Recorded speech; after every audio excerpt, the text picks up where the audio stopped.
আজকে আম্মুদের মতো করে নুডলস রান্না করব। খুবই সিম্পলভাবে নুডলস রান্না করব। আমি জানি এভাবে প্রত্যেকের মারাই হয়তো বা নুডলস রান্না করে, আর খেতে তো অসাধারণ হয়। মায়েদের হাতে রান্নার তো একটা আলাদা রকম ভালোবাসা আছে, সেটা তো আমরা সবাই জানি। তো আজকে সেভাবে রান্না করার ট্রাই করব।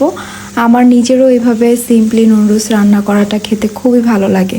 তো প্রথমে আমি ছোট ছোট করে আলুগুলো টুকরো করে কেটে নিয়ে একটু জর্দা রং মিক্সড করে নিয়েছি, যাতে দেখতে সুন্দর লাগে।